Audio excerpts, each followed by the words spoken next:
The Braves just had their worst stretch in 6.5 years. It looked like they had reached rock bottom. Michael Harris leaves the game with an injury, and suddenly the past 2 days have been really, really good. This ball is hammered deep to left. Forget about it. An absolute take off the bat of Austin Riley. How's it going, Cole? I think you summed it up really well in your intro. It's just a mixed emotions. There's a lot of good, well, a lot of bad. More bad than good. But you know what? I'm gonna ride that recency bias high. And we took two of the first 3 games against the Rays. We're recording this Saturday night. Coming off what it feels like the most runs we've scored in a game since April, which is actually true. And just a reminder, it is June 15th. It's been 2 months since we've scored 9 runs in a game. Pretty sure this time last year we'd already done that like 10 times.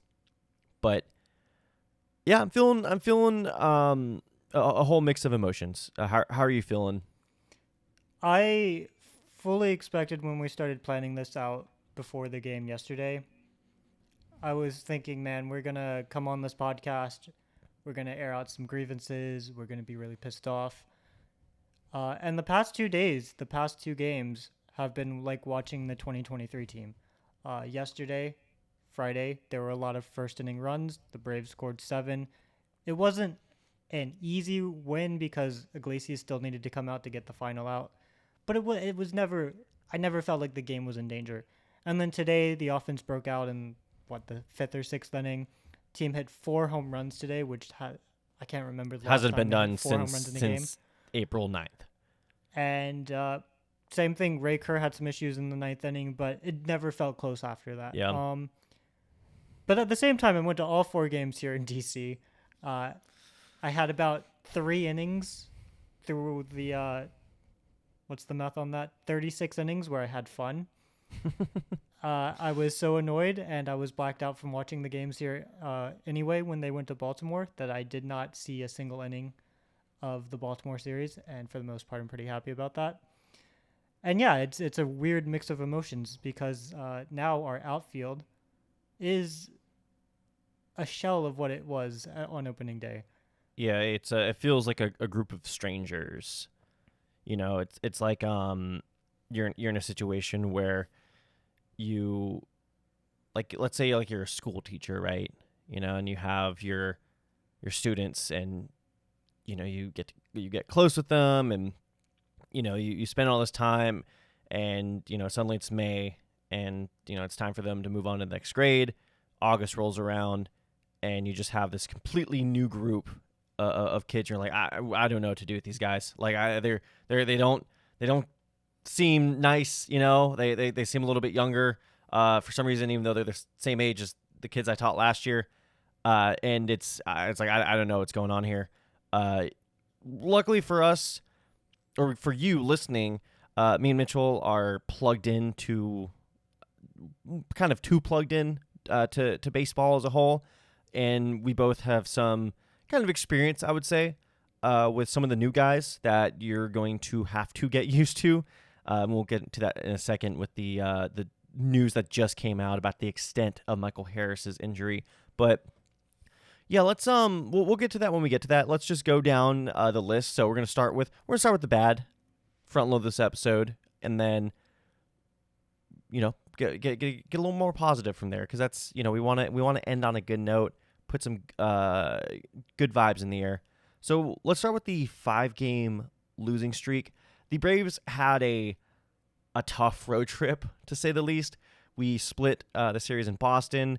We lost 3 out of 4 against the Nationals. Like Mitchell said, he was at all 4 of those games, and I wouldn't even have, if Waldrop wasn't pitching on Sunday, I wouldn't have even bothered going to that last game. And then we lost 2 against the Orioles in Camden Yards. So first 5-game losing streak since September of 2017. Now, before we move on, I did just want to share some names of players that were on that 2017 team, just to kind of give anyone watching or listening an idea just to how different the Braves were in 2017. You know, that year we went 72-90. It was our last losing season. It was our last losing season in general. So just to name you some of the names who were on this team, we have R.A. Dickey, famous knuckleballer R.A. Dickey, Jaime Garcia, Cardinals legend, I believe. Jaime Garcia, Cardinals legend. Twins legend. Bartolo Colon was on the Braves. You know what? He was on the Braves more recently than he was on the Mets. Everybody talks about his time with the Mets, but maybe we should focus a little more on his time in the Big A with his speaking of big, by the way, 8.14 ERA in 63 innings. So not great for him. He did not have a good time in the first season at Truist. Brandon Phillips was on the Braves. That's crazy. Adonis Garcia replacing Chipper legend Adonis Garcia. Let's do one more here. This is the same season that Freddie Freeman played third base, and he did so because Matt Adams, fellow Cardinals legend Matt Adams, had actually a pretty good tenure for the Braves that year, and they were like, hey, maybe you can keep playing first while Freeman is injured, and then when he comes back, he'll move to third, and you can stay at the slow corner. So just to give an idea of how different that 2017 Braves team was. A lot of those players didn't actually make it to the September losing streak, but with AJ Minter on the IL right now, on the active roster, the 2017 Braves have 2 members who are part of the active roster on the 2024 Braves, Ozzy Albies and Max Fried. The team that handed them the 5-game losing streak was the Marlins. The 2017 Marlins have 2 members of the 2024 Braves, Brian Anderson and Marcell Ozuna. The 2017 Braves may as well just be like a team that you never heard of. They may as well be the Cleveland Spiders for all that you care. This was a team that no one rooted for, pretty much. Yeah, first season, inaugural season at Truist, it was that was probably the only thing to really remember about this season. I remember Matt Kemp playing left field. the first game I went to in 2017 was the 4th of July game, where they lost 16-4 against the Astros.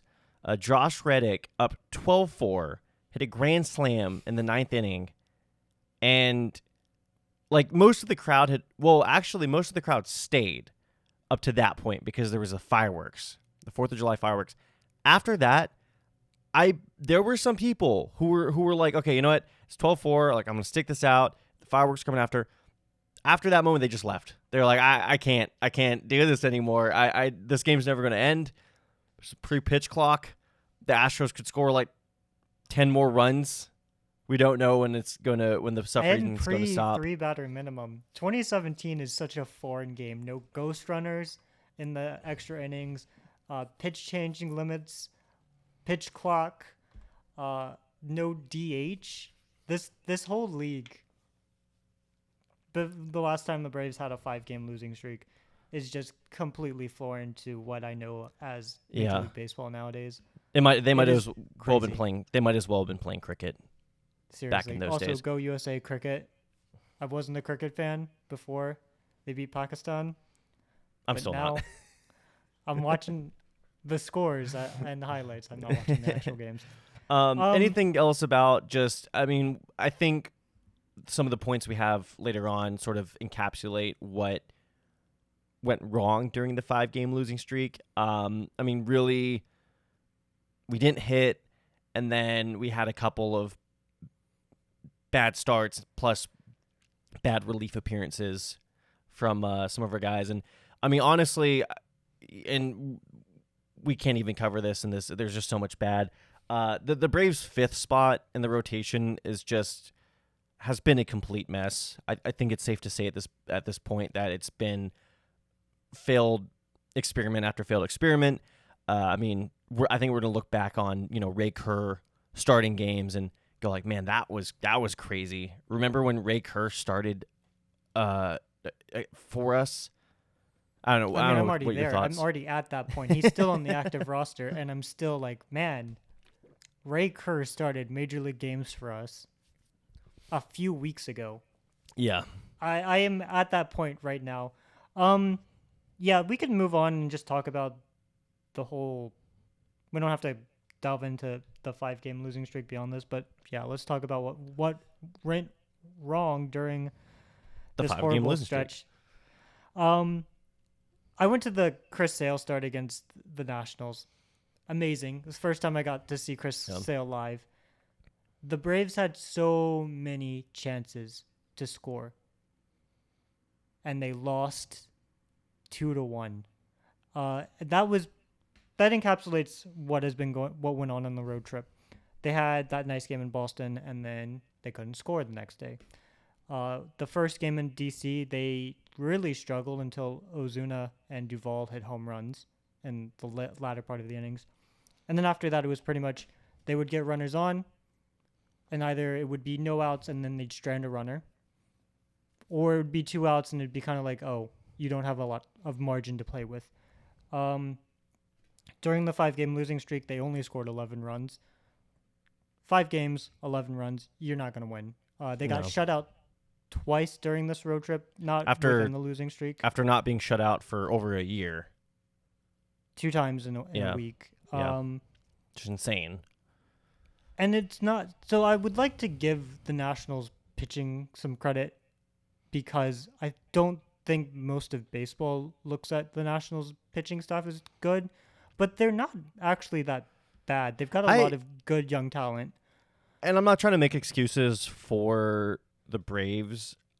I do think the Nationals are a decent team. I don't think they're a good team, but I don't think they're like, to me, like they're a better team than the Rays right now. And I'll say that with confidence. Davey Martinez makes some weird decisions. Joey Meneses shouldn't be starting. Yeah. Especially being their also hitting hitter. like fourth. Yeah. When I go to Nationals games when the Braves aren't there, I'm like, Davey Martinez, what are you doing? Why is Joey Meneses hitting fourth? And then when I went there as a Braves fan, I was like, let's go, Joey Meneses, clean up. He's never, to me, been a great manager, and I think it's one of those situations where he's just riding all of that goodwill from the 2019 World Series. Like, to me, even that season, he wasn't like,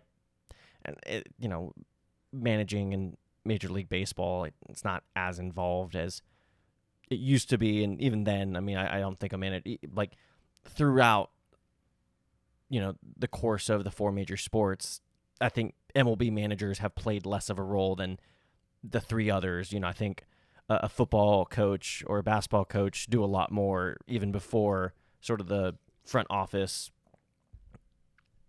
manipulation that we've seen in the last couple of years. But Davey Martinez has always just been like, he always kind of seemed like a placeholder who just kind of happened to win a World Series and then is now just riding that goodwill and see how far it takes him. Yeah, I don't think he's that great of a manager. But the Nationals, going back to this, they're pitching. The Braves didn't get to see Corbin, so Patrick Corbin is kind of the automatic loss for the Nationals. He's a terrible pitcher. He should have been released by now. I don't care how much money they owe him. It's his last season of his contract. They've got better pitchers. Let him go. He shouldn't be on the roster. There's a chance if they put literally anybody in their minor league system, they would. I mean, they're already within striking distance of a playoff spot, but there's a chance that they would be like on the fringes right now. I think if they had a better manager and they were willing to let Corbin go, they would make the 3rd spot. I mean, it's a free-for-all. They have decent talent. They've got a decent pitching staff aside from Corbin. The Braves saw the decent pitching staff for the 2nd week in a row. They missed Corbin both times. Yeah. But, I mean, when you're seeing the same pitchers 2 times within a week and a half span, you should be able to muster up more than the 9 runs or whatever they scored. Yeah. And there's just a lot of situations where, and we saw this during the Orioles series too, where, like we'll get, like you were saying, like we'll get runners on. Like we will set them up. It's just bad, like really bad at bats afterwards where, we can't move guys over. We can't make anything happen on the base paths. And I mean, it's cost us games. It's literally cost us games this week. I mean, the first batter of the Orioles series hit a triple, and that game they got shut out. Yeah. So it was a bad time scoring. Things look better. We'll get back to that on the scoring front. But during that losing streak, during that road trip, the offense just could not do the most base. And I'm not advocating for the team to bunt. I hate bunting. The Brewers just lost a game when they bunted to end the game. But there's got to be you can't waste runners on second and third with no outs. Our offense has to be, I was thinking about this today, like our offense has to be more dynamic. And I remember even, in 2022 and 2023, we saw this where, we are a ball go boom. Even with all the scoring, like all the offensive woes we're still, at the end of the day, our philosophy is ball go boom. And the thing is, and, I would say we've been on the forefront of this with, the discrepancy between, barreling balls and not getting as much on them as it seems like other teams have. It's one of those things where if we're not getting the ball out of the yard, our offense can't do anything else. We're not making enough contact. We're not putting the ball in play enough. And you have these major swoons. I'll never forget 2022. We went on that, I think it was like a 9-game win streak, and then we get to Chicago, and the winds are blowing in. And it's just like, you're not hitting a home run today. It's just, the literally Mother Nature's factoring against you. And we got shut out that game. And it was just because our offense is so reliant on one component, which obviously it's the biggest component, especially in today's game, but you got to be able to adapt. You got to be able to, shorten up your swing, put the ball in play, get the ball over infielders' heads. And, it's one of those things where you need to just be able to string together hits, which our offense just has not been able to do. I also think just better selections on pitches. Like during the cold stretch, you saw a lot of batters swinging at ball 4, ball 3, going. And today, I felt like I saw at least one at bat comes to mind today. 2 outs, no runners on. Ozzy Albies comes to the plate. I think he goes down 0-2 or 1-2. Fouls off some pitches. He does swing at some bad pitches, but he still makes some contact, fouls them off. Ball 2, ball 3, ball 4. The next batter up hits a home run. If Albies makes a weak contact and hits the ball fair, that's an out. If he strikes out, the inning's over. But he worked his way to a walk, and the next batter did what he needed to do. Yeah. I feel like our team does not walk enough, and it's because I think they are feeling the pressure like, oh, we're not scoring. I've got to be the one that does something about it. Yeah. I mean, I have something in my notes about the catchers over the past 2 weeks. A combined 8 times reaching base. 6 hits, 2 walks. 2 of those reached today. Murphy had a hit and a walk. So before today, 5 hits, 1 walk from the catching tandem. A lot of strikeouts from all players, not a lot of walks. And I think the Braves, if they're going to acquire someone, they need someone who's not in the ball go boom sphere. I don't mean like a Luis Arias where they're hitting a bunch of singles. We need someone who was like Jorge Soler in 2021, who took a bunch of walks, took a lot of pitches. Kelnick did great today in the leadoff spot, but he also only saw like 7 pitches, I feel like. Yeah. He swung at the first pitch, 3 of those at bats.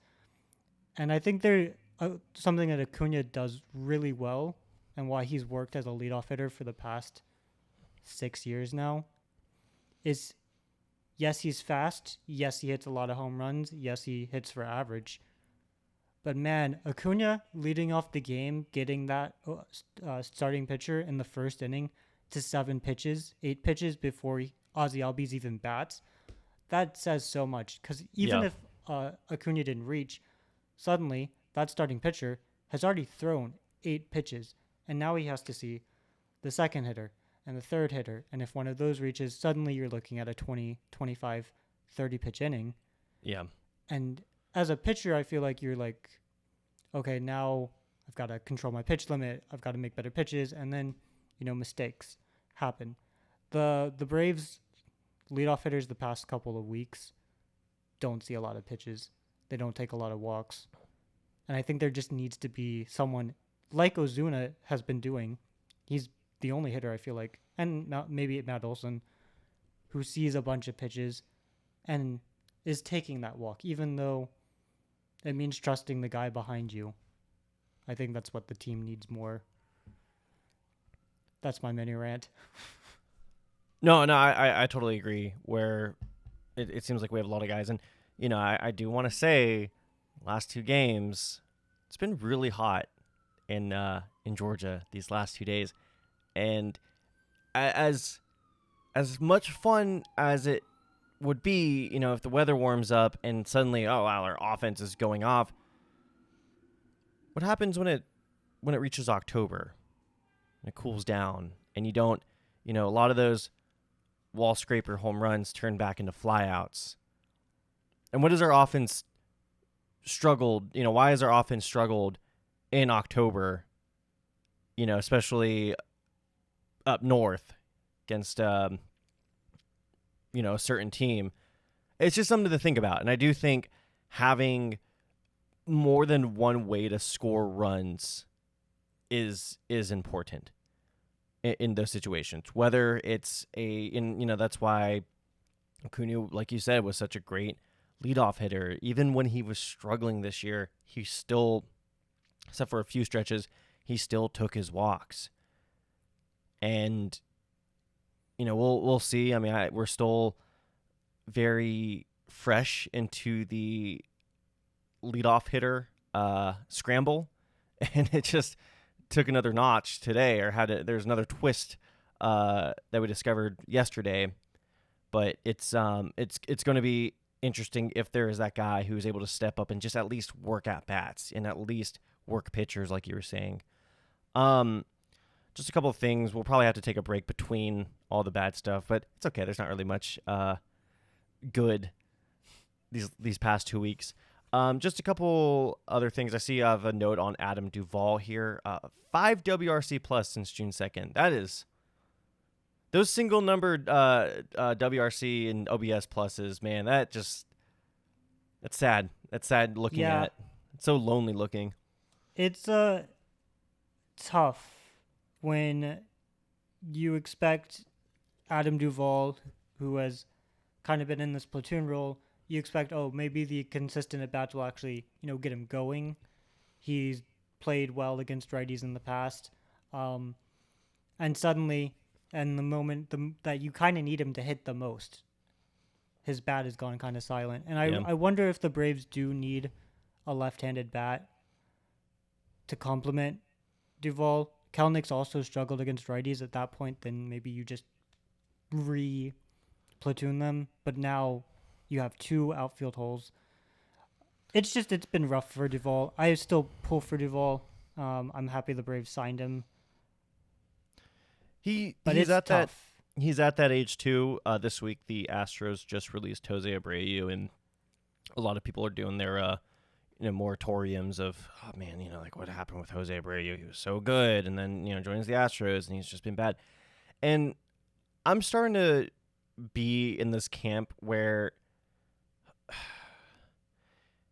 as you get older, and look, I'm 27. I don't speak from experience quite yet, as much as people like to think that I'm a lot older than I am. Well, you're the same age as Mike Hessman, so there we go. Yeah, but I do think in sports sometimes you just reach an age where your bat speed is a little slower, your reaction time, and it happens like that. And you have some guys who, especially in the game of baseball, who are they have like almost like a sixth sense about the game where they're able to adjust accordingly. You have seen guys who age gracefully into their profiles or are able to do things a little bit differently. I mean, a good example, actually, I don't want to say, I'm going to say Jose Altuve. I'm probably think he's a lot older than he is now just because he's been around forever. I think Nelson Cruz is a good type of a guy who just continued to hit well past the moment where Yeah. he should have been going in a decline. We're guys who, maybe their bat speed's a little bit slower, but they're able to recognize pitches better, and they're able to outthink pitchers better than they did when they were younger. And you have those guys, and it's such a toss up, because then you have guys. I'm not putting Adam Duvall in this camp quite yet. I'm not, not giving up on him after 2 weeks, but you do get to an age where one of your greatest assets declines, and you don't have any other fail safe. You don't have any other backup for it, and it worries me. It worries me a bit. You know what? Adam Duvall can go off the next few days. We have 2 minutes left on this half. I do want to say Adam Duvall did have a comment. I don't know if you saw it, about feeling like he's been hitting the ball well, but not getting the results. I did see that. Yeah, interesting stuff. Just remember, you guys heard it on BravesKast first. If anybody tries to tell you that, this no-name Braves journal that's not House That Hank Built, it's a ripoff of House That Hank Built, told us that the Braves are getting some of the worst numbers on barrels. No, they didn't do that research. We did. Well, Mitchell did, but it's a half and half endeavor. Interesting comment. Seems like Braves players are also kind of picking up on the fact that, they're feeling like they should be getting the same results as last year, and they just aren't. I mean, yeah, the barrels are down by like 12 feet. Yeah, I mean, we have more to say bad stuff on the other side, but we also have a lot of good from the past 2 days that we'll touch on. Yeah. So make sure you stay subscribed, share it with your friend if you've made it this far, and we will catch you after a 15-second intermission. Stick around.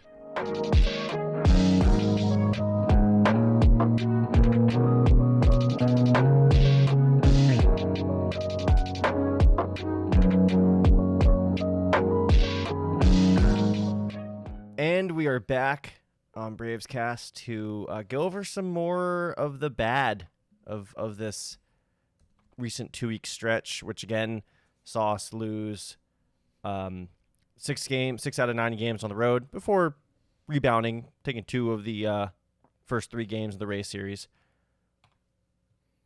Mitchell, during the break, did some research based on Adam Duvall's comments. Do you care to share with the class? Yes, Adam Duvall, we owe you an apology. Probably. We weren't familiar with your game. So he has the second worst ex-WOBA gap, which basically just means he has had the second worst luck in all of baseball this season. He's hitting 171 this year. His expected batting average is 223, which is very Adam Duvall-like. He has an 8.5 walk rate, which is one of his career bests, and he has a 458 expected slugging. His slugging is much lower than that. I think it's in the 350s. Basically, if Adam Duvall just hit what was expected based off of his batted ball profile, he'd have a very Adam Duvall-like year where his OPS is about 765, 780, and we wouldn't be complaining. So Adam Duvall, you are onto something. You have been hitting the ball very well. Basically, just up to your career norms, and the ball has said, no, I'd rather go to a fielder's glove than go over the wall or hit the wall. I'd rather be a fly out to the warning track. And that's another thing, too. I mean, I want to just bring this point back because I see so many people in the Brave sphere. Sometimes it's the least informed people who are the loudest, who, I remember I was reading some of the replies to the Adam Duvall comment, and they're like, oh, yeah, like, that pop-up you hit earlier, like that should have been a home run. And it's like, guys, like, no hitter is going to go 10 for 10. No, like, every hitter is going to, but the thing is, the fact that, those what should be home runs in years past are turning into flyouts amplifies the rest of their at-bats, which, again, yeah, like if you hit a soft grounder, that's an out. 9 out of 10 times, that's an out. And it's always going to be an out. But the fact that you don't have the rest of your work to show for itself amplifies those, 7 out of 10 at-bats where you are hitting a weak grounder, you are striking out, you're hitting a ball that basically doesn't have a chance to do anything productive for your offense. So Adam Duvall, hit us up, if you're listening, just if you want to come talk about it, you have an ear. We will provide an ear and a voice for you. And just to clarify, BravesKast. this invitation goes out to Adam Duvall, the Atlanta Braves player, and not at Adam Duvall on Twitter, who is not at Adam Duvall 123, the baseball player. Good. Yeah. That would Adam be Duvall, not the baseball player. I guess you're welcome. I don't know how informed you all are with the Braves, but if you want to be Adam Duvall's spokesperson as maybe a man named Adam Duvall, I guess you could come on too. Just to round out some of the bad, just sort of keep it in theme with the road trip. Before this last road trip, we were just okay on the road. So a lot of these numbers are skewed by the last 2 weeks. Right now we are 17 and 18 on the road. And again, a lot of that just, Red Sox, Nationals, Orioles series. It's funny though. I was looking at the numbers and I thought they were going to be like bad. I thought we were actually going to be like, it was going to paint a lot harsher picture. We still have a positive run differential on the road. I didn't write the number down because I only wanted the scary numbers that made it look, all doom and gloom. But it was something like a plus 22 run differential on the road, which obviously if you take the Pythagorean win-loss, we should actually be playing better. But 680 OPS, that's 9% worse than what we normally hit as a team. 385 slugging. Pitching is still being decent on the road, but it is something to keep an eye out for, which, you know what, I'd rather a team that's better at home anyway, but hopefully those numbers start to even out. Another thing, too, remember last year when it seemed like every episode we discussed how good the Braves were in the first inning? That's not the case this year anymore. So we have a 746 OPS in the first inning, which you hear that number and you're like, oh, that's like not too bad. I mean, the league as a whole is hitting, it's OPSing at like 699 or around that. 746 doesn't sound that bad. But then you got to remember, first inning, presumably that's when our best hitters are coming up. Presumably, because sometimes the manager will put that best hitter in the 5 spot for no reason. Thankfully, he gave up on that experiment after one game. That was weird. I was really pissed. I don't think Cole weird. was as pissed as I was, but I was going to lose it if that was the line going forward. I was too busy having too much fun ignoring the Braves while I was out of town. You and I did not do a good job, though, completely ignoring them. No. I can't quit them. Both, I didn't watch any of the games, but I checked game day maybe 5 times each game. Bad idea. I really wanted to cold quit, but apparently I'm too addicted. Yeah, it's bad. We can briefly touch on that. I think it was the first or second game. No, it was the first game, the one where we got shut out. For some reason, Brian Snitker decided to hit Marcell Ozuna 5th. I still have... I can't wrap my brain around the decision making. Back in 2019, the manager for the Diamondbacks, I think it was Torey Luvello at the time. Well, it was when they still had Paul Goldschmidt. So 2017, 2018, one of those years. I actually thought about doing a video on this. Basically, he completely changed up the lineup. The team was struggling. They weren't doing great. He pretty much sat 6 of his starters. Like, they were healthy. They were fine. It wasn't like a regular rest day or anything. He sat 6 of his starters, or at least shuffled them around to some extent, and they ended up scoring like 9 runs that game with half their lineup basically being the bench. I don't know if Snicker was like that far. Like, to me, when you go that far, there's when you're trying to like reshuffle the lineup to put a spark into it, and we've talked about this before. Lineup construction matters, but it doesn't matter that much. Like, it doesn't matter as much as most people think it does. But when you're, a manager, and that's what control you have, and you're reshuffling the lineup trying to spark something, there's half measures and there's full measures. What he did with if what Torey Luvello did was a full measure of just completely blowing it up in hopes of sparking something, which happened, then Snicker batting Ozuna 5th was a half measure that really didn't accomplish anything. It was just a bad move, and we end up getting shut out that game anyway. I feel like I honestly believe that if Snicker had put out that shitpost lineup I posted that day, the Braves would have scored more than 1 run. Like, there's just something about taking out everybody and sending a message that's saying, hey, we're doing so badly that I don't trust Austin Riley, Ozzy Albies, Michael Harris, Adam Duvall. I don't trust any of you. I would rather put my ace starting pitcher, who is a free agent who says he misses hitting, because at least he will be excited and make the most out of the opportunities. Yeah. I'm half joking when I say Max Fried should hit, now, especially now that the Braves are hitting.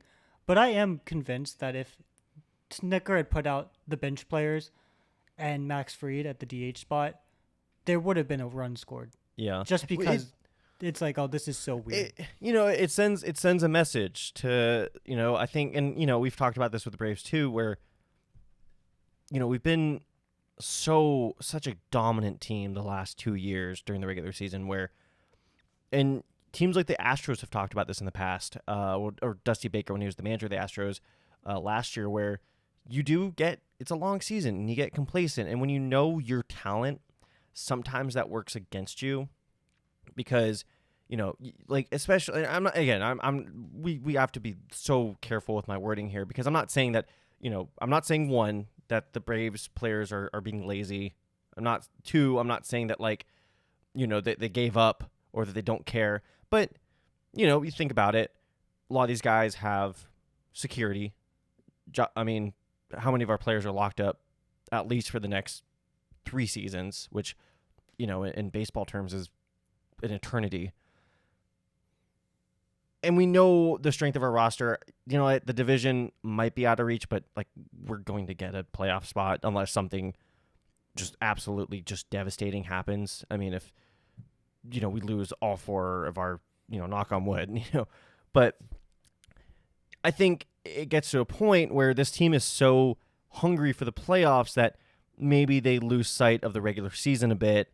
And I feel like Snicker doing something like completely blowing up the lineup, like you said, putting Max Fried, which wouldn't happen in a million years, but I don't know, well, I guess it's going to happen now with Harris out, but, starting JP Martinez, or, really switching things up and saying, hey, if you're not coming in, you're not performing, like, I'm not guaranteeing that you're going to play every day. I'm not saying he should do that. He should, but he should at least, like, kind of get in their minds, like, hey, this matters. This still matters. We still need to win these games. The bench guys, too, like, I can't remember the last time Zach Short made it onto a major league field. They're dying to play. Brian Anderson is a guy who was a starting right fielder, a starting third baseman, honestly one of the best hitters on his team for a few years. And now he's on a good team, but he might get 3 at-bats a week now. Yeah. You don't think he's dying to show the Braves, hey, you need to put me in the lineup. I can do better than Adam Duvall. I can do better than Jared Kelnick. Just give me a chance. You don't think Zach Short sitting on the bench going, Orlando Arcia can't hit right now. I can get on base. Just put me in. These guys, and JP Martinez is like, hey, you guys don't even know who I am. Honestly, at the stadium when he hit at Nats Park, I looked at the batting box and I was like, man, Michael Harris really shrunk. And then I went, oh no, that's JP Martinez. Well, Those guys are yeah. dying to bat, and I think a full measure, like Cole was saying, would have done something. But the Braves offense is back. So and again, it's not really the Braves' philosophy. The ghost of Freddie Freeman still looms large of the importance of playing every day. And obviously Matt Olson was that guy too. I mean, he was one of those dudes who would play 162 even when he was with the Athletics. He has the longest. I think he has the longest active. One of the longest, yeah. Because Marcus Semien was broken up this year. So the last for the bad, Michael Harris, first inning yesterday, he pulled up lame, running from first to third. I didn't see the play until today. I mean, he just cut to the quick. Grade 2 hamstring strain. Sticker says he doesn't know how long it's going to be. He just knows he's going to be out for a while. My prediction is that he's going to be back somewhere between the All-Star break and the trade deadline, maybe probably closer to the trade deadline. Injuries have just been... It's funny, too, because on especially the 162 game playing everyday philosophy, I would say, with some notable exceptions, the past 5 seasons, we've had pretty exceptional injury luck. With a few notable exceptions. I mean, I know Ozzy missed most of 2022. Acuna, obviously, with the knee injury. But other than that, like, we've had... It never felt like injuries mounted up to a point where it felt insurmountable. It felt like it completely changed the dynamic of our roster just with the amount, just with the quantity of injuries at a given time. That's not the case anymore. I mean, it's at a point now where, as we said at the beginning of this episode, our outfield looks completely different than it did on opening day. I mean, it's really rough to see them do the gritty. Oh my gosh. Yeah, I saw I saw your tweet. That was bad. That pained me. That really pained me. That was bad. On one end, it's like, it's crazy that the Braves are good enough that you lose 2 superstars, 2 legitimate superstars, and they're still like a shoe-in for the top seed in the wild card, as is. But it's still rough. It's really rough. Yeah. Thankfully, Chris Sale and Ronaldo Lopez have kind of made turnarounds that no one could see coming. I think even the most optimistic Chris Sale fan wouldn't have predicted prime Chris Sale. Like, Chris Sale right now is an automatic 7 innings, 2 runs, aside from that one start against Oakland. Every game that Chris Sale starts, you pretty much can write in 7 innings pitched, 2 runs allowed, 8 or 9 strikeouts. Ronaldo Lopez these days, it's 1 or 2 runs, some luck, 6 innings. His start against the Orioles was so big. I mean, you think about it, 5-game losing streak. Like, if that's why you have an ace there. That's why you have a pitcher like Reynaldo Lopez, which, again, coming into the season, we didn't think he was going to be that guy. We didn't think he was going to be a stopper. But having him come in and shut down a really good lineup and give us that win was huge. I mean, you can't describe how big that was for us. Especially for a fan base who has not seen a losing streak like that in as long as it's been. The Braves really needed that. But then to get back to the Harris injury, the outfield, I feel like Anthopoulos needs to make a move. I don't know who that player is. I know people want Randy Arozarena. I don't know if that's going to happen. Anthopoulos makes more under the radar he still trade. has, like, what, 2 years of control left? Like, he's a free agent after... He was a rookie in 2021, technically. Oh, and yeah. He played for the Cardinals and the Rays 2 seasons before that. I think it's 2 years of control. Yeah, I mean, to me, he seems like a Jorge Soler type where, he has proven success. He has a proven track record. He's always going to be one of the most enigmatic players of our time where... he's gone on stretches in, like, some of the game's biggest moments where he looks like the greatest player on the planet. And for the last really since his actual rookie season in 2021, he's just been serviceable. Like, he's been good. He's been a good player, but he hasn't been elite necessarily. But I could see him in a situation where he joins the Braves and it clicks with him. But unfortunately, with how much service time he has left, one, it just doesn't fit into the Braves' long-term plans unless they want to flip him again, which that's just not really how Alex Anthopoulos deals. Well, I take that back. I mean, it is how he deals. That's how he did it all last winter. But on a player of Randy Arozarena's scale, it might be a little more complicated. And then just the asking price is, even with how bad he's been, the asking price for those many years of control is just going to be too high for what we can do. It's a really tough situation for Anthopoulos because he needs to find an outfielder who has 1 year left on his contract. The Braves outfield next season is already set. Yeah. There is almost no chance that the outfield is not Kelenic, Harris, and Acuna. Kelenic has done his part. He's been slightly above league average as a hitter. He's been more or less average as a defender. That was kind of his baseline. He's achieved that. That's not something Anthopoulos is going to give up on. Yeah. And then you've got Harris locked in for another 7 years. You've got Acuna locked in for another, 4 years? You have to find an outfielder who has 1 year left on his contract. Yeah. Arozarena isn't that guy. But you also have to find a guy with 1 year on his contract that isn't going to require a prospect haul. The Braves don't have the prospects to give up. Yeah.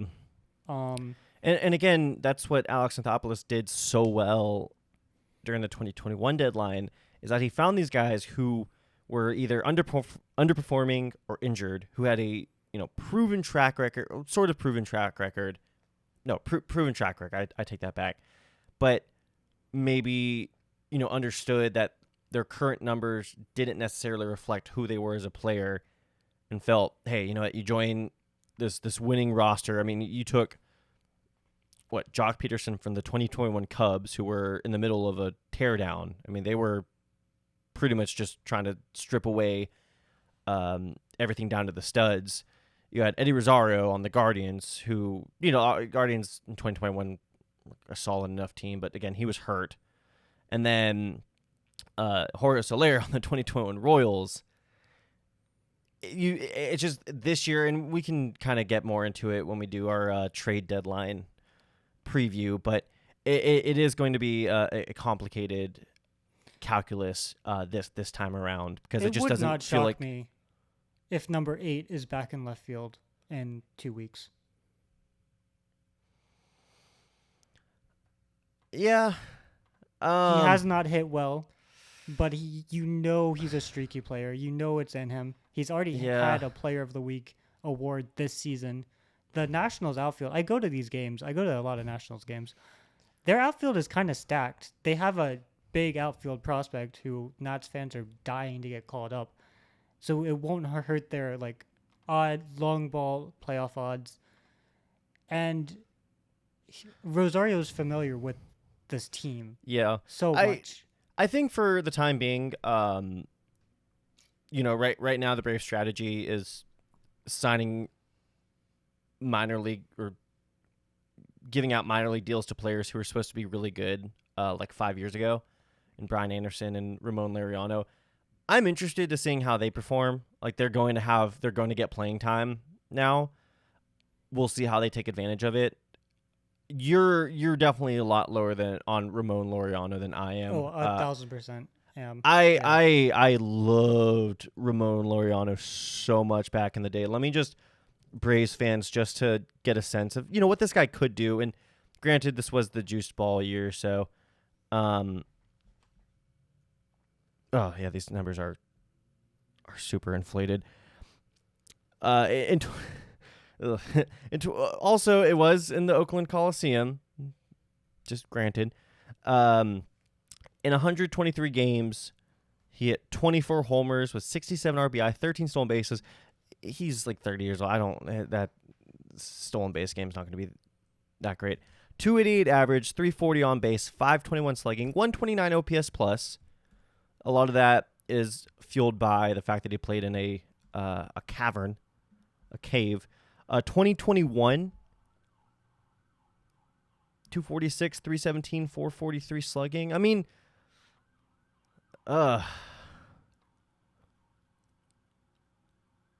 yeah, I might be kind of down on Ramon Laureano now. I'm not a huge Laureano fan. As flashy as of a player as he can be, I don't think he's the answer. Brian Anderson hasn't hit well in 3 years either. I'm not big on Anderson. Hey, he was really good for the first 2 weeks last of the 2023 season. So, if we can recreate that magic. Yeah, again, I'm curious to see what these guys look like in extended looks. Are they the long-term solution? I don't think so, but at least give them one last shot. I mean, if you're Brian Anderson or Ramon Laureano, you're thinking to yourself, this is it. This is, after this, no other team. I mean, not no other team. Maybe the Athletics pick me up. Maybe, once This the is your White last Sox. shot on a good team. Yeah, once the White Sox trade Luis Robert, maybe I can sign with them. But this is kind of hey, man, let's recapture that glory that we thought we had. Brian Anderson, he was another guy, again, 2019 was supposed to be, or 2018 was supposed to be really, really good for the Marlins. In 2018, he had a 273 average, 357 on base, 400 slugging for 757 OPS, 110 OPS plus. These are guys that were top prospects. I mean, yeah, Brian Anderson drafted 3rd round. I wouldn't say huge prospects, but these are guys that were supposed to have major league potential, who are kind of at their wits' end and are basically this is our final shot to play on a good team, like you just said. So we'll see. I think the next 2 weeks are going to be a trial run for them, and if they don't perform, then we'll talk to you guys at the trade deadline. I also think, briefly, what are we doing with Forrest Wall? He was hitting so much better than JP Martinez. Acuna goes down, Martinez gets the call. The excuse is, so Forrest Wall can get more at bats. The Braves don't have an outfield right now, pretty much. Wall hurt his wrist. He's day-to-day, though. He's still hit fairly well, but I don't know. I mean, it's not like Wall is a young dude. He's 28. He's hit well the past 2 seasons in the minors. He has probably one of the highest WRC pluses in Braves history if you make the minimum plate appearances 5. He's fast. Yeah. The Braves are not fast. It makes me so upset because they made such a huge deal about him making the opening day roster. He was the 26th man. He was ecstatic. I mean, he was. I remember hearing an interview during spring training. He was just so excited about it. And then I forgot who was activated that we had to send him down. Was it when we signed? No, it wasn't when we signed Duvall. Anyway, we sent him down. He's been all right in the minors, but again, blazing speed. At a minimum, that's something. I mean, to me, it's better than what JP Martinez gives us right now. And yeah, I mean, last year hit 3 homers in the final week of the season, just went off, and why not? I mean, we're at a point where we're signing guys like Brian Anderson and Ramon Laureano. We're paying these guys so we don't play Forrest Wall. And I'm just not convinced that the ghost of Brian Anderson and Ramon Laureano could out-hit Forrest Wall. And then people are like, oh, well, Forrest Wall and JP Martinez are both left-handed. Send JP Martinez down. He had a 730 OPS in AAA. He's not that good. Yeah. I can understand the excuse of being oh, JP Martinez got the call up because the Braves wanted Duvall and Kelenic to play every day. Okay. Right now, we don't have a center fielder. Yeah. I don't understand why Kelenic is the guy over Duvall, who played center field for the Braves in 2021 and 2022. But Wall could play center field. He's fast. His defense graded out fairly well last year in the limited sample size. I just don't. I mean, I don't get how many. Oh, we're making sure has at bats, so he's ready. You can have. Do Duvall and Kelnick both need to get injured before Forrest Wall and Eli White ever get a shot? There's Yeah. only so many at bat. It's like saying, we're sending down whoever our third starter is because we want to make sure they get enough innings because our rotation's so stacked, and then you lose your 3 starters, and then it's like, oh, what's the point? The chances now, the outfield is as thin as it can get. Just give Wall a shot. If he doesn't hit in 2 weeks, oh well. Good thing he got a lot of looks because he's left-handed and he'd be facing righties. I don't know. Yeah. I don't get the point of Laureano, to be honest. He had a nice hit today. He had a few hard hit balls, but the past season and a half has not been good. And despite his highlight reels on defense, he's also not good defensively. So I think it's one of those situations where, you know, they're available. Oh my gosh, wow. I made this in three parts. You know, they were available. You know, sign them to a minor league deal. Let's see what we can do with them. It's kind of like, what's the metaphor I had in the replacing Chipper video where, you know, it okay. Yeah, I'll say it. It's like, you know, this girl that you went to high school with who you always kind of had a crush on, but you never really made a move. And then, you know, 10 years later, you know, you're kind of in a desperate place. She's kind of in a desperate place. Let's see if we can make this work. Like, let's see if we can recapture some of the magic that we thought we both had, or at least I thought, you know, we kind of were off to the sideline. And let's see what happens here. You know, maybe we can unlock something in Brian Anderson that he just never was able to find when he was on the Marlins. Maybe we can get Ramon Laureano pre-steroid suspension. He was suspended for steroids, by the way. I don't know if that I didn't put that in the notes, but that was a very sad day for me. I never idolize anybody. Never look up to your heroes. yeah, especially umpire heroes. Yeah. So, you know, I think 2 weeks, we give them an extended look. Maybe 3 weeks just before the All-Star break, and then we evaluate and see where we are, see what the market looks like. It hasn't really moved as fast as it seemed like it would when the Marlins made the Luis Ariz trade. So there's still going to be some guys left. Maybe Kevin Pillar still hitting. He's still got that magic juice, and he can bring some over from Anaheim. But yeah, it's just a weird situation right now, and you know, I would love for Ramon Laureano to, you know, be that guy. You know, he's going to put up like 20 homer power, be able to steal, kind of like a Randy Arozarena light, but probably not going to happen, unfortunately. I mean, if you're a Randy Arozarena light, you're a pretty mediocre player. Well, like 2021 Randy Arozarena, you know, like the Randy Arozarena we've seen the last 3 seasons, not this year. Because, yeah, I mean... if you're a light version of Randy Arozarena, even like last year, you're still pretty bad. Your peak is about Jared Kelnick right now. You're serviceable. You are and maybe that's, you know, at this point, I will take serviceable. I will take 100 OPS plus, decent defense. You know, these are dark times on the injury front.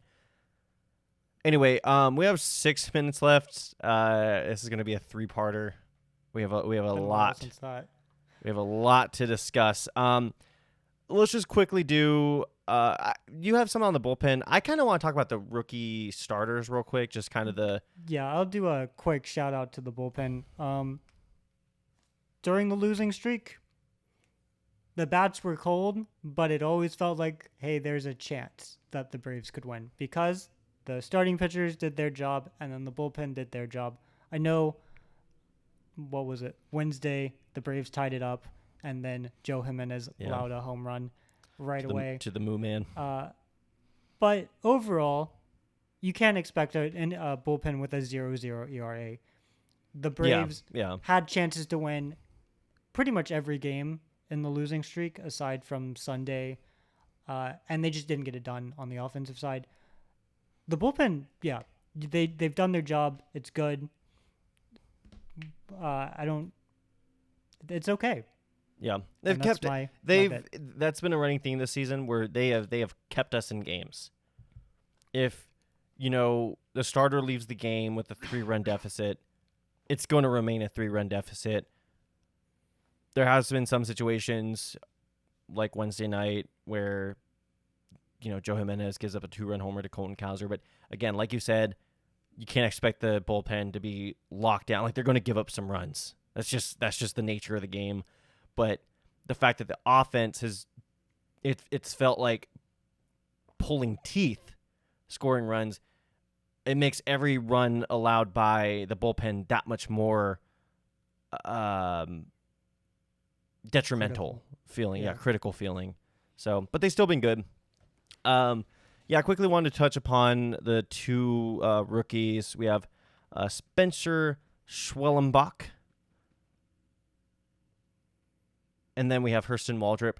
Schwellenbach, I've never been too tuned in for him. He's kind of similar to AJ Smith-Shawver in that he hadn't really put in that much mileage on his arm. He actually was a two-way player throughout college, up to his senior year, it looks like. Mm-hmm. Could have been drafted as a shortstop. Yeah. A shortstop. He does not look like a shortstop to me. Not at all. But Braves draft him as a pitcher. I mean, only had 110 innings pitched, only 31 and 2/3 at college, and the 110 in the minors. So we're talking only 140, less than a full season's worth of innings pitched since he graduated high school, and now he's a major league. Tommy John. Yeah, well, yeah. What'd you think about his first couple starts? So I didn't see the Baltimore start, which I think was his best start. It was his best start by far. His Boston start was really rough, and then his debut start was mixed. It is weird when you have a pitcher who just does not have experience.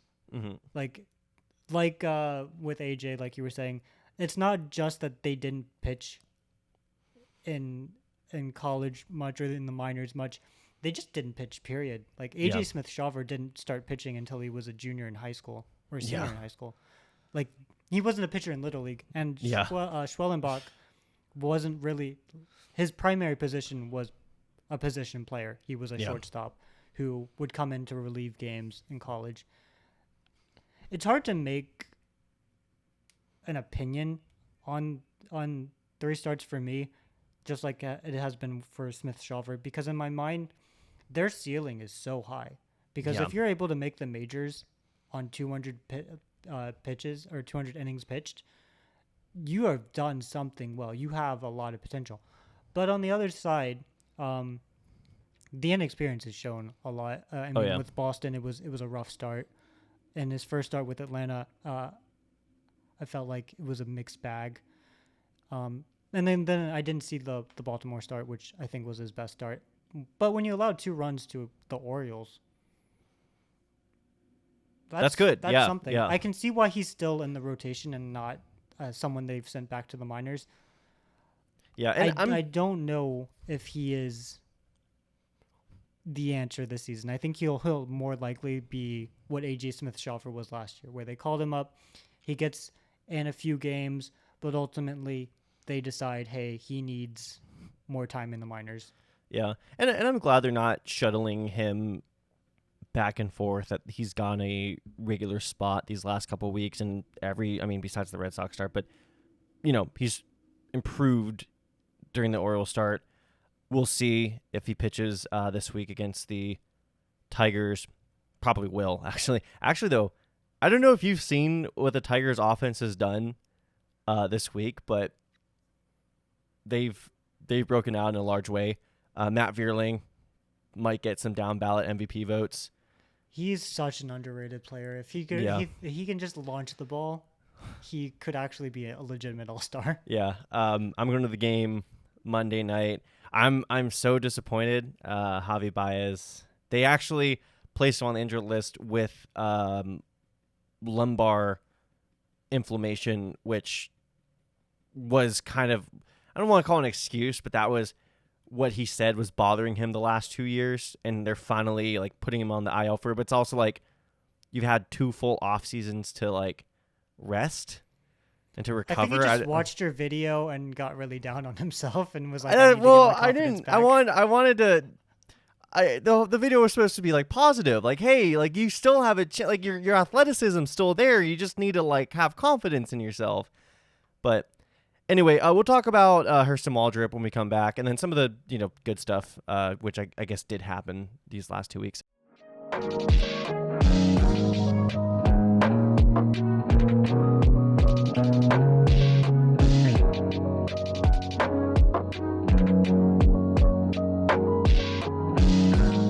And we were back for a third time.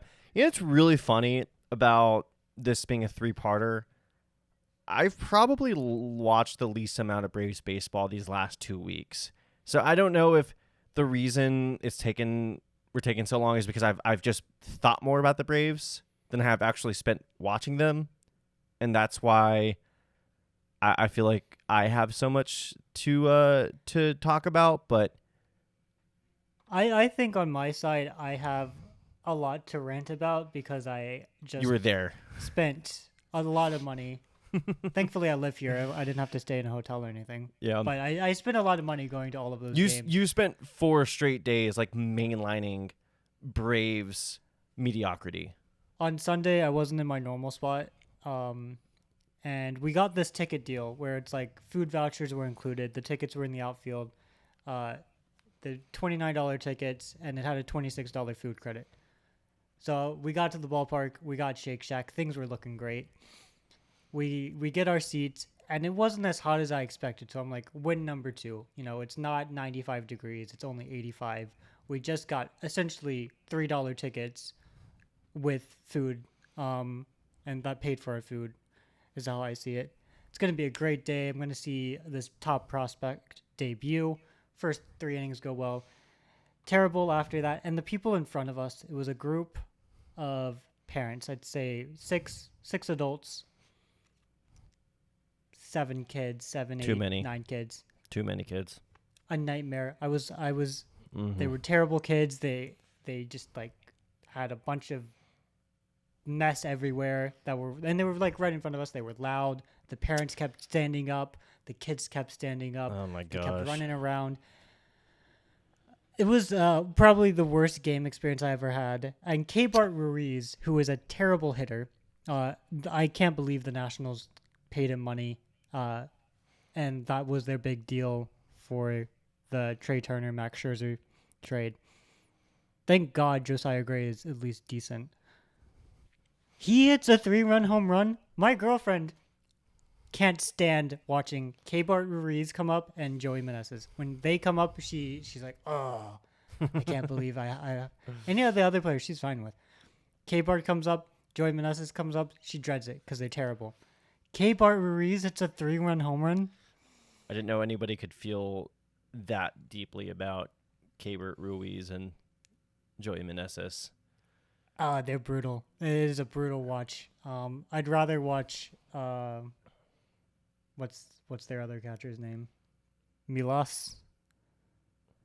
They're just terrible. So it was a terrible experience.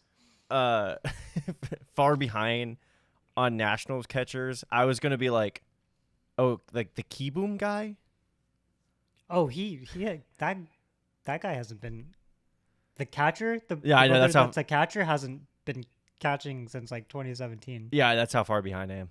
Yeah. Like, I guess they had Kurt Suzuki in 2019. That was pretty cool. Man, that Kurt Suzuki World Series parade broke my heart. Anyway, so I had all of that pent up that I was just like ready to talk about on the pod. But then the past 2 days have happened, and I'm actually really excited about the Braves. For the first time in about 3 weeks, 4 weeks, 2 months maybe. Yeah. So after the Michael Harris injury, the Braves went on to score, 5 runs that inning? They batted around. JP Martinez ended up hitting, so 10 hitters hit that inning, literally. They scored 7. They won 7-3. Austin Riley, who has looked like a shell of Austin Riley for the past month and a half, I mean, really finally the whole season. hits a home run. He hadn't hit a home run since they were in LA. Yeah.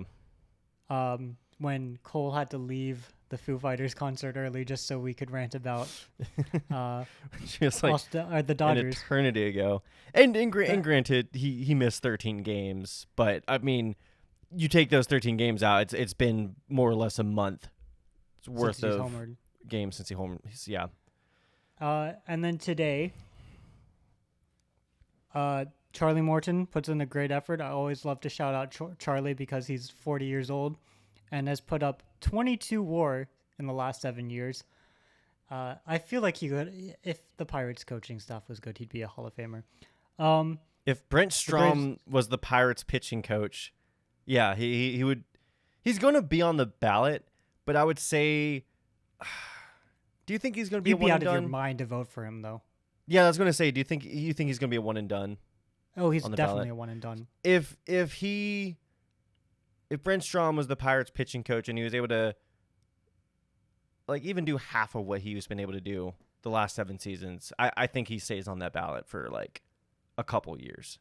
Yeah, I think so. If you take Julio Teheran's age, first 9 seasons with the Braves, and ignore what he's the same age Teheran as Charlie Morton was when he had his first breakout season.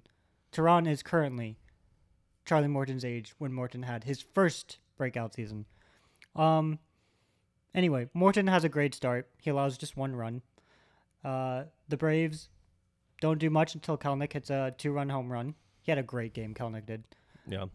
Hit the ball hard every at bat. Ozzy Albies works a great walk, like I talked about earlier. Marcell Ozuna hits a home run. Matt Olson hits a home run. Later, Austin Riley hits a home run. This is the Braves I've been expecting the entire season, and that we have not got. I've had a lot of fun watching the Braves the past couple of games. You just think of the difference having, because it's not that Austin Riley has been worse than what we've come to expect from him. He's been a hole in the lineup. He's been more or less an automatic out. And if you're able to flip that and turn it into what he's supposed to, the lineup instantly is like, oh yeah, where has this been all along? The lineup is instantly scary again. Just one guy. Austin Riley flipping. I mean, Matt Olson to me has been more less of what we've expected from him than bad. Yeah, for the last month. He's picked it up slowly. He's been, I think the homers haven't been there, and that's why it doesn't feel like he's back. But his WRC plus is higher now than it was in 2022. Yeah. I mean, and then you can kind of keep playing this game with several members of this lineup. You can do with Ozzy Albies, who hasn't really been that great recently either. Obviously with Adam Duvall, where not only are we, we're not expecting them to be any better than what we've seen. We're just expecting them to be what we've seen. And if you're able to play up to that, you're like, this is a good lineup. And this is the lineup we've come to expect going into the season that just vanished on us. And now there's a lot of, there's a lot of injuries that have piled up that changed the dynamic. But even with those injuries, on paper, this still should be a lineup that's averaging like 5 runs a game. On average, this team should not have been a team that went 2 months without back-to-back games going 5 runs. Yeah. Like inexcusable Yeah. how this cold stretch has happened. I'm gonna be completely honest. I did not have fun watching the Braves, even in the wins, for Yeah. probably Yeah. 85 or 90% of the last 2 months. It has not been fun. It's been stressful as a fan. Whereas last year, I think that about 70% of our wins were wins that, because the Braves scored so much in the first inning, you had so much fun watching them, and then you kind of coasted to a win, and you went, that was a lot of fun. This Yeah. season, it's been, you have our pitchers who dominate, and so that's the fun part.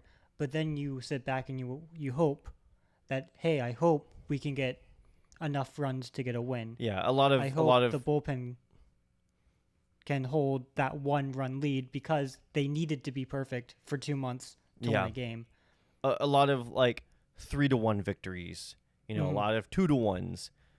5-3. And then, well, also too, because another thing I think about is that the losses have felt more miserable, because at least in years past, we're like, oh, we can come back from this. We go down. We talked about this previously this year. Like, oh, we're down 3-0 after 5 innings. We can score 4 runs in the next 4. That's no issue. But now it's felt like, oh, dude, 3 runs, like that's a lot to overcome for this. I mean, offense. literally, the Braves, I think, did not win a game in May where the opponent scored more than 3 runs. Yeah. If Ridiculous. For the whole month crazy. of May, if the opponent scored more than 3 runs, the game was over for the Braves. Yeah. And the past 3 games, guess what? The Braves have won 3 games, and guess how many runs the opponent has scored? More than 3 runs. So the pitching staff, I think, I can't believe this pitching staff, honestly. Yeah. To go out every night and feel like you have to pitch perfectly, and then they have And then pretty to do much, it. is ridiculous. Yeah. For to do that for a good 2 months with that overbearing feeling like, oh, if I allow a run in the first inning, we're probably going to lose tonight, which is what it was until these past 3 games for every starting pitcher. That's a lot of pressure to put on a rotation, especially for an offense that's supposed to be really good. So these And past 2 games have felt like Yeah. what it should be. And now, hopefully, again, I mean, it was Littell for the Rays yesterday. It was Pepio today, who's been struggling. I think it was Arcia who made the comment a few months back. I hated this comment so much. I swear, I love Orlando Arcia. I just, he does some things that bother me more than they probably should.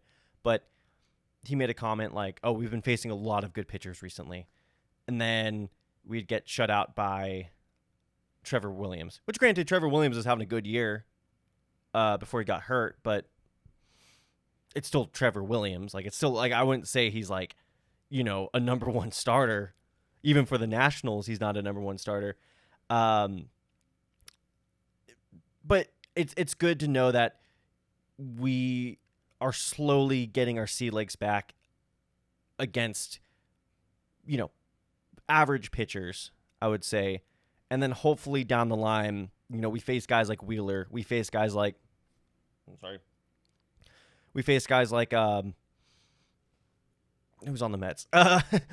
We face guys like Mackenzie Gore or, Trevor Williams, and we're able to put up 5 runs. We're able to put up 6 runs. It doesn't feel like, oh, we're coming in this game, with our tails between our legs, because, we're expecting for the pitching solely to pick us up. I mean, yeah, essentially the offense from April 20 whatever until June 14 acted like they were facing a rotation of prime Max Scherzer, prime Jacob deGrom, Zach Wheeler, Aaron Nola, and give me a great 5th starter. Like, that's what the Braves were hitting off. If you were facing, Randy Johnson, Max Scherzer, Sandy Koufax, sure, you're not going to score that much. But if you're facing DJ Hertz, who actually had a great game today, so maybe I shouldn't say, that. But if you're pitching, some rookie who is a fringe prospect, they should not be able to shut you out every Yeah. night. And that's what And that's it's the fact that we were getting. I mean, like to me, like Jake Pivetta, like he's a really good pitcher. He's a really good pitcher. Him one hitting us should not happen. Like he should. I'm not saying that's out of the scope of his abilities, but he should be doing that against a team like, well, the Rays or the Blue Jays.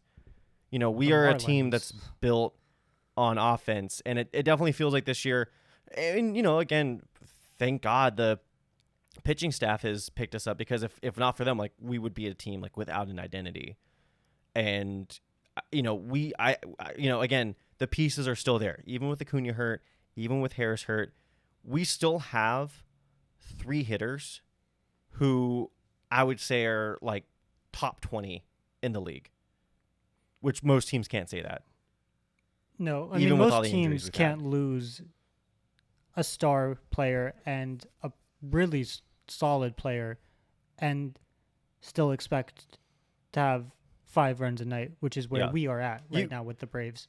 You think of the Yankees offense with Judge and Soto. That could be Olsen and Ozuna for us. And you think of like how much even their offense with some of the holes that they have. I mean, they don't have the catching tandem that we do. I mean, we didn't even talk about in the same conversation, Sean Murphy, who put up a 900 OPS for the first half last year, and as much as his oblique injury sucked, at least it reduced some of the wear and tear he's going to have down the stretch. You think about the difference like just a couple players can make, and we have those players, but they just haven't been performing. But hopefully, the games that Austin Riley has been having, Olsen picking up, Ozuna staying consistent, and guys like Albies, Kelenic. I'm excited for Kelenic in the leadoff spot. We'll see how long they let that ride out, but you know what? It worked today. Let's try it out tomorrow. Let's try it out against the Tigers. It's definitely, this is probably the best weirdly enough, the best I felt about the Braves, at least since Acuna got hurt. I feel like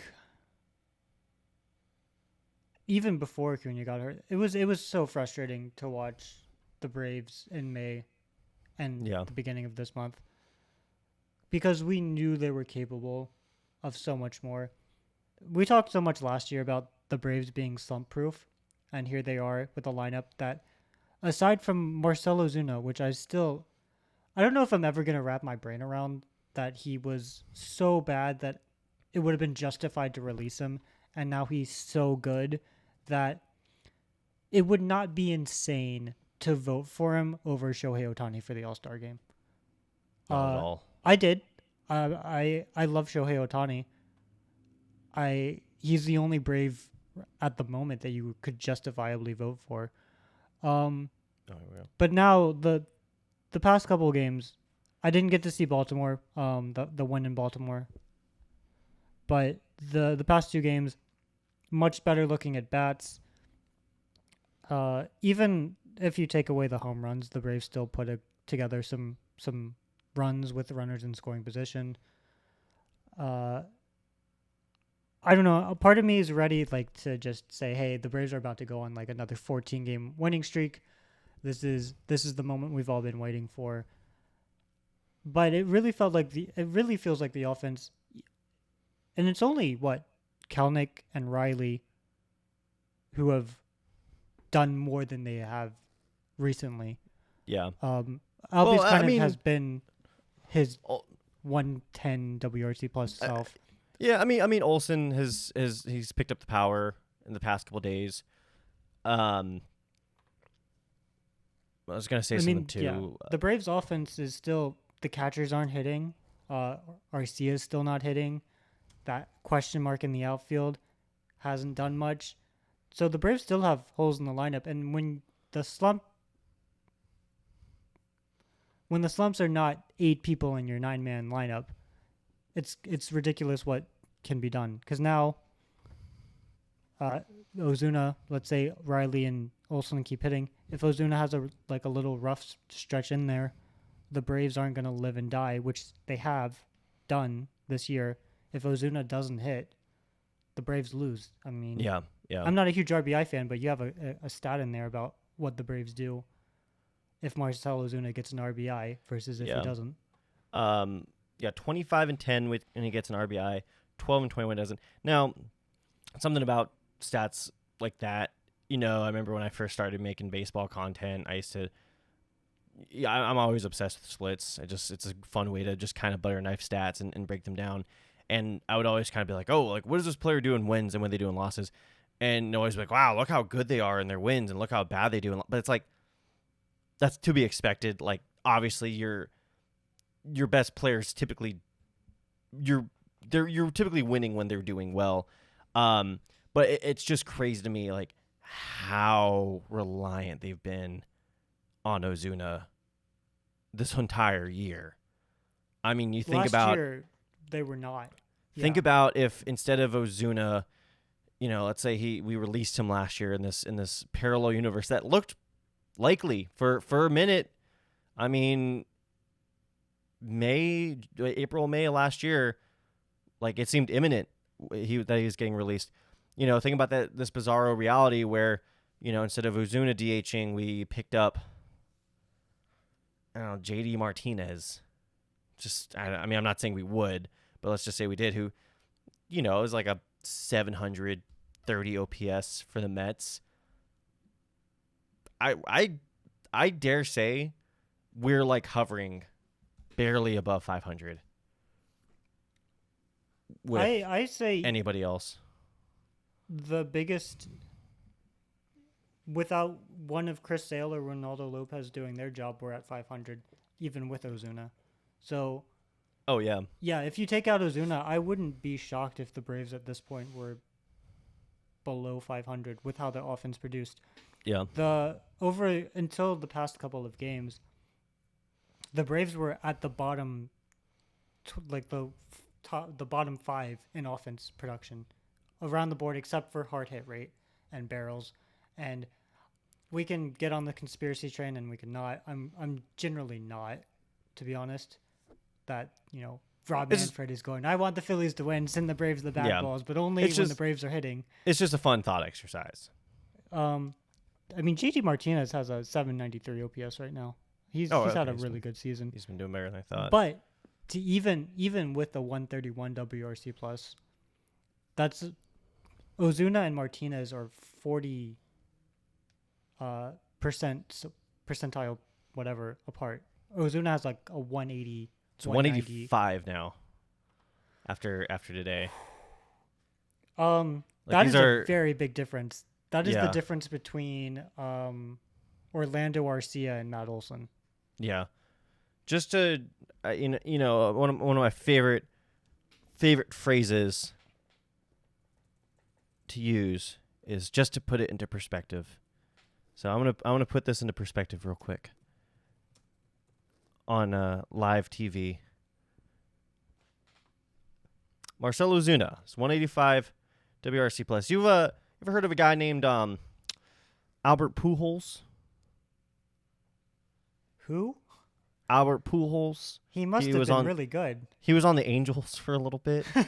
Well, before he was on the Angels, he was on the Cardinals, and he was a pretty good hitter. Won a couple MVPs for them. Was considered during the height of the steroid era, was considered like the second best hitter in the NL if a guy named Barry Bonds didn't exist.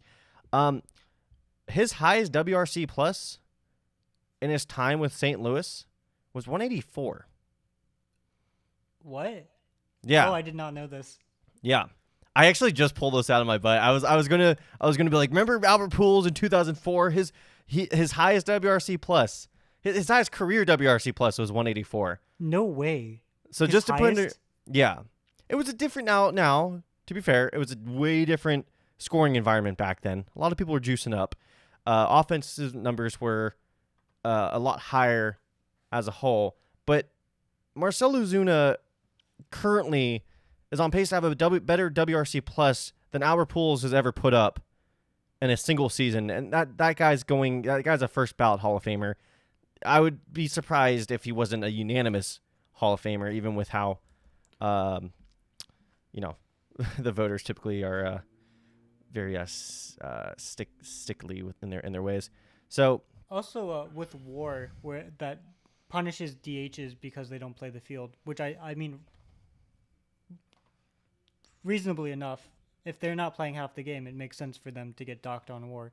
yeah, Marcell Ozuna has the same WAR as Bryce Harper, who has had a very good season and has been a very good defensive first baseman. yeah, That is ridiculous to me, to be so good as a DH that you have the same WRC plus as a star first baseman. But that is how it is. And Bryce Harper, he has a 150 WRC plus. He has his defensive rating as a first baseman, which is very punishing to first baseman, is only negative .4 on Fangraphs. That's a really good defensive mark for a first baseman. Yeah. That means his outs above average is well in the positive. He's +5 on outs above average. And yet, he has the same exact WAR as a DH who is not playing the field at all. yeah. That's I mean, insane. I mean, you know, as much as baseball is a sport where one player cannot carry a team, it's not like basketball in that way. It's not like football with a quarterback, or soccer with your striker. Ozuna's been carrying this lineup. I mean this is probably the closest I've seen to a single player of all my years of watching baseball, a single player putting an entire offense on his back and keeping a team above water. And again, yeah, he Chris Sale and Renato Lopez also deserve the same praise, but just offensively, Ozuna has been amazing. And we all still have very mixed emotions about that. Yeah, I think it is tough when your image is rehabbed by your stats doing well. But Yeah. I But think look at his stats. endorsements from the club. I think the endorsements from the clubhouse have spoke to it. I think Yeah. Ozuna has been on his best behavior since his 2022 arrest. He's acted as a leader. I mean, he is. You see him like beginning of the season. Every time somebody hit a home run, every time that somebody did something good on offense, as soon as they got back to the dugout, Ozuna's the first guy they go to. Yeah, and I think not to get too into it, but both cases of the arrests have always been more gray than a usual case have been. But yeah, he's kept the Braves in it, and he's stayed out of trouble. So that's all we can ask for. That's actually more than we can ask for. Yeah, honestly. Oh, all we can ask for is to stay out of trouble. The keeping the Braves above water is the more that we can ask for. Yeah. And yeah, I don't know. We've gone over the starters. We've talked about Olsen. All right. I feel like in the next 2 weeks it's going to be a real tell to see what this team is. Yeah. They're have facing a lot of good teams. 3 games against the Tigers, who have been Good pitching. Pretty. We're not facing Skubal. Oh, He thank God. pitched. He pitched. Yeah, because he pitched yesterday. So 1, 2, 3, 4. But it's like a 12:20 game on Wednesday. Okay, so maybe we see Skubal. It would be so funny if that's the Yeah. game where the Braves score like 10 runs.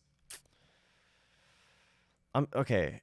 I think Flaherty pitched today. Their pitching is good. I mean, Reese Olson's been really good. Yeah, I Does mean, he have a win yet?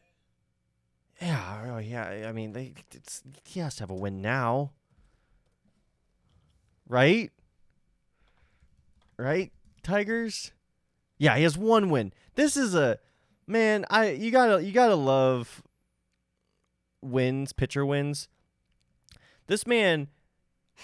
Granted, okay, 3.68 ERA, which is like 1.11 ERA plus. Like, he's been an above average, like a decently above average pitcher. His record is 1-8 That was That's impressive. unfair. It's so funny that the Tigers are in a spot where if the players that you expected to be good 2 years ago were actually good, they'd be so good right now. Yeah. Yeah, I mean they're kind of a messy team. It's so weird though. Oh wait, they lost 0-4. But like, okay, look how many runs they've scored since. Well, okay, I mean I don't know, man. 10 runs on Sunday, 4 runs, 5 runs, 7 runs, and they scored 10 runs today, or 10 plus runs today. For some reason, I thought they scored 10 runs against the Astros yesterday. I don't know what I was smoking, but it was definitely not that. I think it's because Skubal pitched yesterday and lost. I just kind of like was in such denial about it. I was like, no, the Tigers the Skubal didn't give up 4 runs. The Tigers scored 10 runs, but they did score 10 runs today. Yeah, the Tigers. Casey Mize is terrible. Has he been terrible? I thought he's been like decent. He's been average. He's Yeah. not been what you would expect for a guy First of his caliber. overall. Spencer Torkelson has been horrible. Like He got sent actually down. horrible. Yeah. Yeah. Javi Baez Oh. has been god awful. These are guys that if you looked at it 2 years ago, you're like, hey, the Tigers have these guys. The number 1 pick in the 2020 draft. The number 1 pick. Was he the number 1 pick, Mize? 2018? Yes, he was the first overall. Yeah. Yeah. You have 2 number 1 picks. They're both in the majors. They're on the team. You've got Javi Baez. You've got Kenta Maeda. But then you can also say, like, you know, they have the Cy Young front runner. You know, Riley Green's been really good. You know, they revived Jack Flaherty. He's back. What do you expect their record to be? You'd be like, oh man, this must be especially in the AL Central, this has got to be a first place team. Yeah. And it's like, well, no, you've got players that have kind of come out of nowhere who are doing really well, like Matt Vierling. But pretty average team. Yeah. And then true test, the Yankees this weekend. Juan Soto just hit a home run.